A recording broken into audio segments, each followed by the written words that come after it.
I want to read something to you. It's by Congressman Steve King of Iowa, who I have a great admiration for. It's at Breitbart, and the title is Exclusive Steve King Remembering Iowa's Sarah Root, 21-year-old killed by illegal alien. Parents should never experience the heartbreak of burying their child, but President Obama's commitment to lawless immigration policy is making that tragedy the new normal.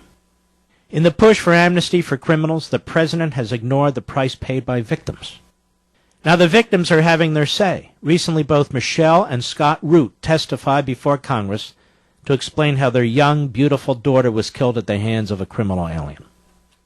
Sarah Root was a 21-year-old girl from Iowa who just graduated from Bellevue University with a 4.0 GPA and a degree in criminal investigation. She had the entire world ahead of her, but her life was abruptly ended by a 19-year-old Eswen Miji, an illegal immigrant. Mejia, I believe it's pronounced. Mejia slammed into the back of Sarah's vehicle while drag racing with a blood alcohol content 3 times the .08 legal limit, killing her. Unfortunately, he never should have been on the road in the first place, and in fact, he'd previously encountered law enforcement but was released back onto the Nebraska streets without punishment. Following the crash, Mejia was once again arrested, but after only 5 days in jail, he was released by Judge Jeffrey Marcuzzo. On a mere $5,000 bail, less than it cost to bury Sarah, according to her father, Scott. Omaha's police officials were told Mejia did not meet priority standards when they repeatedly asked the U.S. Immigration and Customs Enforcement ICE officials to detain him. This policy, created through Obama's executive actions on immigration, gives DHS officials the ability to exercise prosecutorial discretion in identifying those needing immediate removal as a threat to national security, public safety, and border security. This discretion is used on a broad categorical basis with no real standard for decisions, creating irresponsible and calamitous verdicts, as in Sarah's case. Her killer actually had a history of breaking the law, fleeing from charges, and failing to show up at court. It was not only an assured flight risk, but he was also here illegally.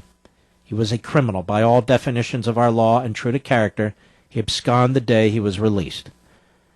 ICE has since changed its mind and has now placed him on its most wanted list. If found, he'll be held without bond. It's a horribly ironic fact that the very system Sarah wanted to devote her life to ultimately failed her. The Roots do not stand alone in this fight, and Sarah is not the only innocent victim of criminal immigrants. In the last 3 years alone, the Obama administration has released more than 85,000 criminal aliens, according to the Immigration and Customs Enforcement Bureau. The 20,000 offenders released just last year had a total of 64,197 convictions, including 12,307 alcohol-involved DUIs, 7,986 dangerous drug charges, 614 sex offenses, and 208 homicides. Yet these criminals were freed from custody. I notice Obama didn't mention this in Hanoi. They were not punished. They were not deported. They walked out of our prisons free to continue breaking our laws. Over 64,000 crimes is a statistic that proves a pattern, not a coincidence as the left attempts to claim.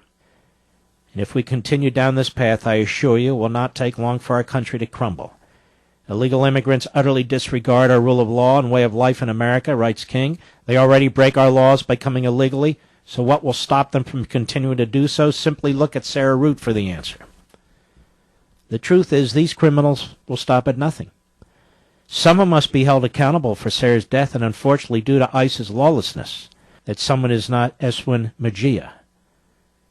I call on President Obama to accept responsibility for his lethal and unconstitutional edicts, and ICE to change their so-called priorities to objective standards that can be upheld in every single case.